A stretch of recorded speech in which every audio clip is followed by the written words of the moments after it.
Holy cow, mahinang asal ni Kaki nang makita si Ran Nasha. Kulang na lang ay dumikit ang nguso ni Kaki sa bunganga ng tasa, nang masilayan si Ran Nasha. Para na siyang naistatwa, parang biglang nag-slow motion ang kanyang paligid. Dati ay kinukurot-kurot lang niya ito sa pisngi, at kinakarga. Ngayon ay nagdadalaga na ito, isang taon niya din ito hindi nakita, dahil sa Amerika na ito pinag-aral ni Styles. Ngumisi ang mapupulang labi ni Kaki, nang hagudin niya ng tingin ang kabuuan ng dalagita. Bata pa lang ito pero maganda ang hubog ng katawan nito, akalain mo na nasa day 8 na ito.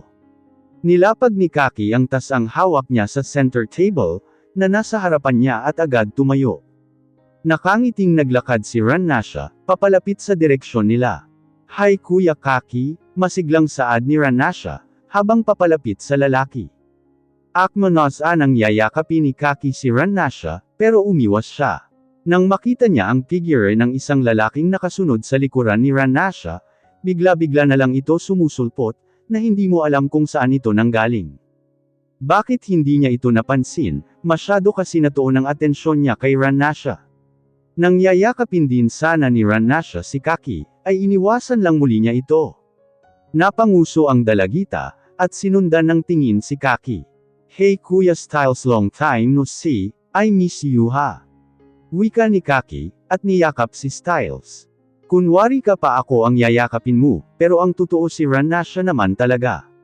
Kung hindi mo lang ako nakita, at hindi ako kasama ng anak ko, I'm sure parang linte ka nang nakakapit sa anak ko. Kilala ko na ang liko ng bituka mo Kaki, halang yang laman mo. I warning you, huwag mong babalay ka na isama ang anak ko sa mga collection mo. Kung gusto mo pang makita ang sikat ng araw. Mahinang wika ni Styles, na may halong pagbabanta kay Kaki. Why you gonna be so rude, don't you know I'm handsome too? Bigkas ni Kaki. Umismid lang ang labi ni Styles, at nilagpasan si Kaki, inakbayan ni Styles si Ran Nasha, at sabay silang naglakad patungo sa pwesto ni Annika. Nagkakamot ng batok si Kaki, at bumaling kay Styles at Ran Nasha. Hi Ran Nasha, bati ni Annika sa dalagita, at niyakap niya ito. Hello po Tita Annika, lalo po yata kayo gumanda. Thank you Ran Nasha, maupo kayo. Alok niya sa dalawa. Naupo na rin muli si Kaki sa dating pwesto nito. Nagtatakang tumitig si Kaki kay Styles, bakit nga ba parang galit ito sa kanya, at ayaw ng lalaki na lumapit siya kay Ran Nasha. Wala naman siyang masamang gagawin sa dalagita. Wala naman siyang ibang gagawin, kundi ang mahalin si Ran Nasha, kahit nun pa man ay bad shot siya kay Styles. Lalo na ngayon, dahil ang alam ng pamilya niya, at ni Styles ay pangbabae ang ginagawa niya. What? Pagsusuotin niyo ng bikini two-piece si Ran Nasha, at pagkatapos makikita ng lalaking ito ang katawan ng anak ko. Bulalas ni Styles at sabay turo kay Kaki. Napangiwi naman si Annika at si Carissa, dahil sa reaksyon ni Styles. Maski si Kaki ay napataas ang isang kilay nito, ano ba nangyayari kay Styles, at masyadong nagiging mahigpit ito kay Ran Nasha.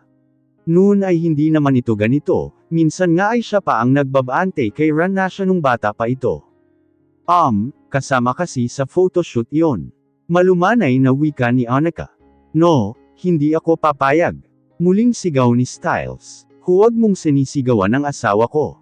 Lahat sila napalingon sa pinto ng opisina, nakatayo roon si Elias.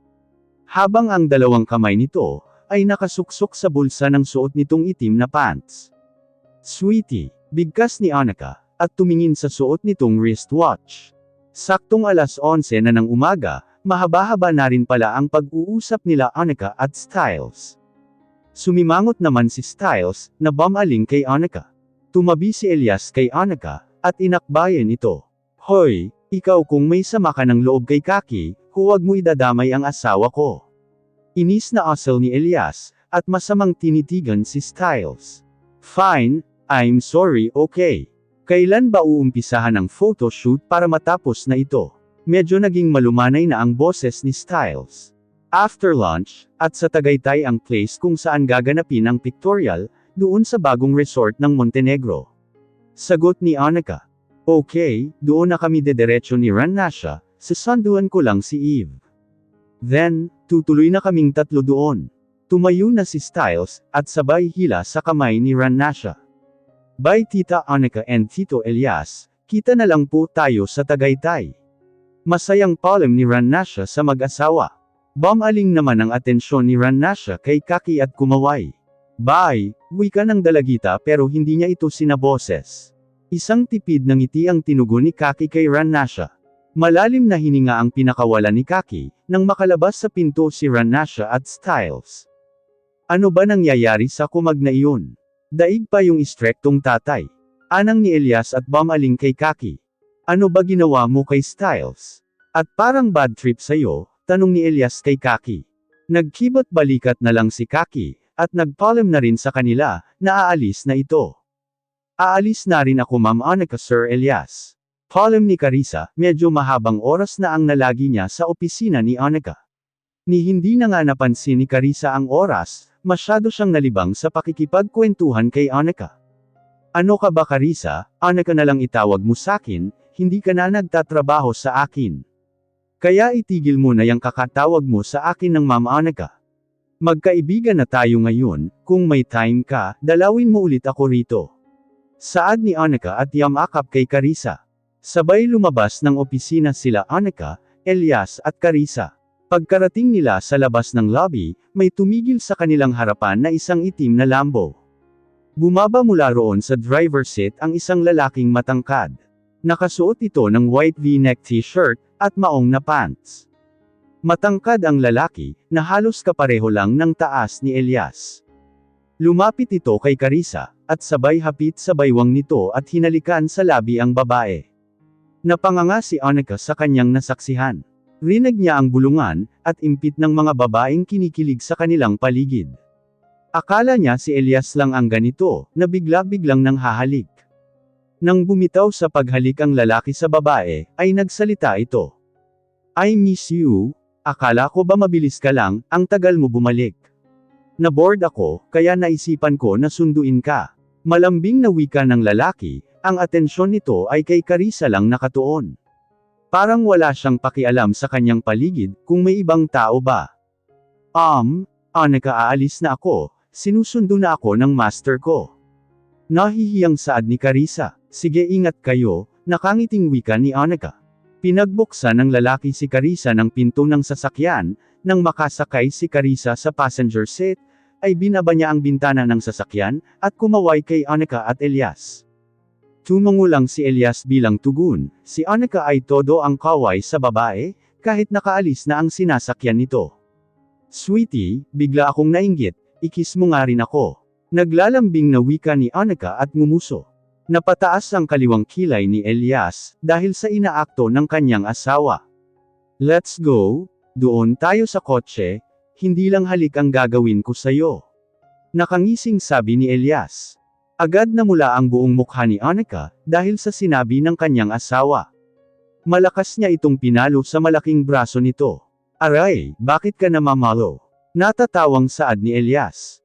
Ang bastos mo kasi, nakasimangot na sabi ni Anika at humalukikip. Ito naman, ang green mo sweetie, asal ni Elias. Ikaw ang green dyan mag-isip, bahala ka nga riyan. Iniwan ni Anika si Elias at tumawid sa kalsada, patungo sa parking lot. Sweetie, wait for me matampuhin mo naman. Halika na ikikis na kita, wag ka na magtampo. Pasigaw na sabi ni Elias. Lahat tuloy ng empleyado sa labas ng lobby, ay napatingin sa kanya. Anika Diaz Falcon, mahal na mahal kita. Parang isang teenager si Elias, habang sumisigaw ng salitang, mahal na mahal kita. Hindi maiwasan kiligin ng mga babaeng empleyado, naghahampasan pa ang mga ito sa kani-kanilang mga braso. Lumingon si Anika kay Elias, lalong namula ang magkabilang pisngi nito. Bigkas ni Anika pero sa loob-loob nito ay kinikilig siya, to the highest level, pati mga buto-buto niya ay kinikilig. Mabilis ang naging biyahe nila Elias, papunta sa Tagaytay. Doon na rin sila kumain ng pananghalian. Alauna ng hapon nang dumating sila Styles kasama si Eve at Ranasha. Napatingin si Ranasha sa pwesto ni Kaki, may kasama itong magandang babae. Dumating na rin ang ibang staff ng kumpanya ni Anika, dala ang mga product na gagamitin sa pictorial. Kasama ng secretary ni Annika ang makeup artist, na mag-aayos kay Ranasha. Ranasha, idikit mo palalo ang katawan mo kay Kaki. At ikaw naman, Kaki, hawakan mo ang baywang ng kapares mo. Diyos mio, hindi tayo matatapos nito, kung nag-iilangan at nag-iinarte kayong dalawa. Inis na tura ng bading na photographer. Kanina pa sila kinukuhanan ng picture, pero hindi nila makuha ang tamang posisyon na gusto ng bakla. Lalo na ngayon na naka-bikini two-piece lang si Ranasha. Labis siyang naiilang kay Kaki, hindi siya makapag-concentrate. Lalo na kung nahuhuli niya itong nakatitig sa kanya. Si Kaki naman ay parang mapapaso, nang dumikit ang balat nila sa isa't isa ni Ranasha. May kung anong nabuhay na espiritu sa kanyang katawan. Hindi din niya mapigilan na hindi mapatitig sa magandang katawan ni Ranasha. 15 anyos pa lang ito, pero maganda na ang hubog ng katawan nito. Bakit kailangan pang hawakan ng lalaking iyan, ang baywang ng anak ko? Pwede naman silang kuhanan ng larawan, na hindi nagdidikit ang mga katawan nila. Reklamo ni Styles. Mariin napapikit ng mata si Annika. Mukhang mas matatagalan pa sila lalo nito. Mr. Kingston, hindi naman mabubuntis ang anak mo, dahil lang hinawakan lang siya ni Kaki, my boy. Masyado ka overprotective kay Ranasha. Marteng saad ng bading. Nakakamatay na tingin ang pinukol ni Styles sa bading. Gusto mo ikaw ang mabuntis, seryosong wika ni Styles.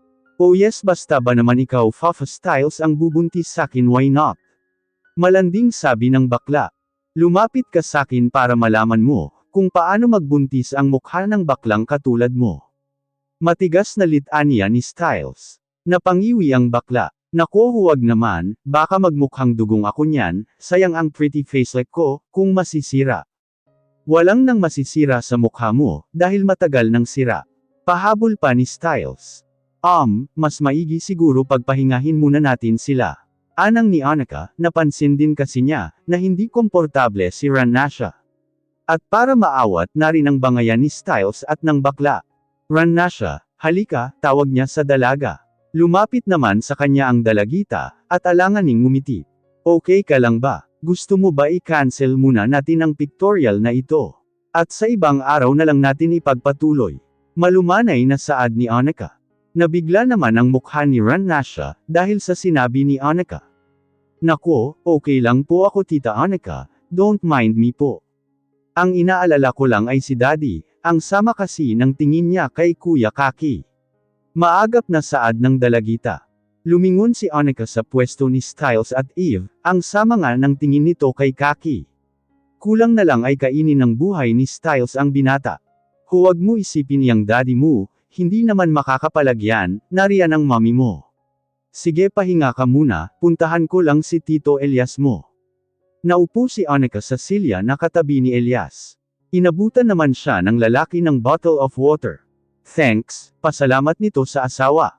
Muling nag-umpisa ang photoshoot, medyo hindi na naiilang si Ranasha. Ilang beses niyang itinatak sa kanyang utak, na kuya niya si Kaki, at hindi ito ibang tao sa kanya, kaya walang dahilan para mailang siya rito. Okay, very good, ngayon naman ay ilapit ang mukha niyo sa isa't isa. Utos ng baklang photographer. Ayaw pa sana ni Kaki, pero si Ranasha na ang unang naglapit ng kanyang mukha sa lalaki. Kinikilig naman si Eve sa dalawa, pero si Styles ay nakasimangot na.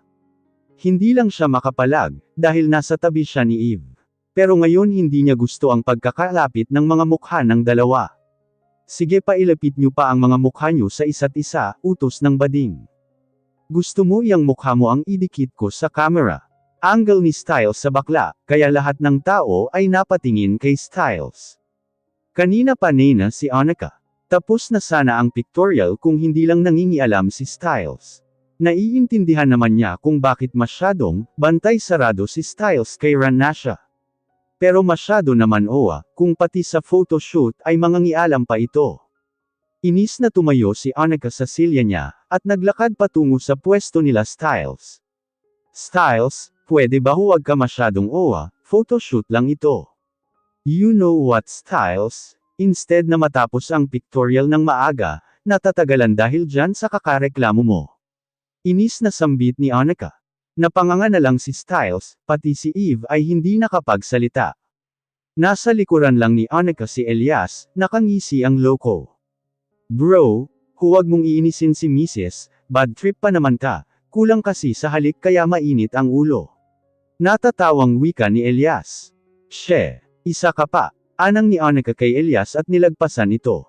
Hawak ni Kaki ang bagong pabangong panglalaki, na ilalabas ng Diaz Cosmetics Company. Hawak niya ito habang kinukuhanan ng picture, kunwari in-spray niya ito sa kanyang katawan. Solo na lang si Kaki ngayon, habang kinukuhanan ng larawan. Si Ranasha naman ay naupo muna sa tabi ni Eve. Sunod na tinawag ng photographer si Ranasha, para sa solo pictorial nito. Naka-bikini two-piece pa rin si Ranasha, pero ibang disenyo na ang suot nito. Gabi na nang matapos ang photoshoot, 8:00 na sila natapos. Dahil inabutan na sila ng gabi, dito sa isang restaurant Tagaytay sila kumain ng dinner. Kasama sila Styles, Eve, Ranasha, Kaki at ang iba pang mga empleyado. Nasa parking lot sila ngayon at nag-uusap-usap. Bago tuluyang mag-paalam sila Styles at Eve, humingi muna ito ng panmanhin kay Annika. I'm sorry Annika, dahil sa mga inaasal ko kanina. Hingin pa umanhin ni Styles kay Annika. No worries Styles, I understand you, I know pinoprotektahan mo lamang si Ranasha. Ganoon naman talaga tayong mga magulang, ang gusto natin ang ikabubuti para sa mga anak natin. Thanks for understanding Annika, nakangiting saad ni Styles. Bumaba ang bintana ng kotse ng backseat, sumilip mula roon si Ranasha. Bye Tita Annika at Tito Elias, ingat po kayo pabalik ng Maynila. Malambing na sabi ni Ranasha. Kumaway naman si Annika sa dalagita at ngumiti. Unang umalis ang sasakyan nila Styles, pasakay pa lang si Annika sa passenger seat, nang matano niya mula sa pwesto nila, si Kaki.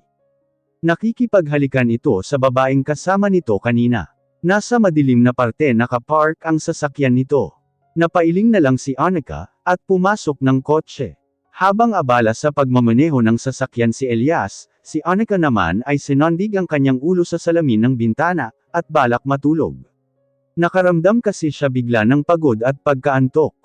Papikit na sana ng kanyang mata si Annika, nang tumunog ang kanyang cellphone. Kinuha ni Annika ang cellphone sa kanyang bag. Isang message mula sa unknown number, ang bumungad sa kanya. Napakunot ang kanyang noo, wala naman siyang maalalang pinagbigyan ng kanyang numero sa cellphone. Binuksan niya ang mensahe, nakasaad sa mensahe ang salitang ito. Wait for my revenge. Nakaramdam ng pagkasikdo ang puso ni Annika. Dahil sa mensahe na kanyang nabasa. Kanino galing ang mensahe na ito? Tanong niya sa kanyang sarili.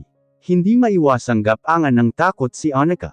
Napansin naman ni Elias ang pananahimik ng asawa. What's wrong? May problema ba? Tanong ni Elias kay Annika. Nothing sweetie, maiksing sagot ni Annika, at matamis na ngumiti sa lalaki. Kahit nilalamon na siya ng kaba sa kanyang dibdib, ay nanatiling nakangiti ito.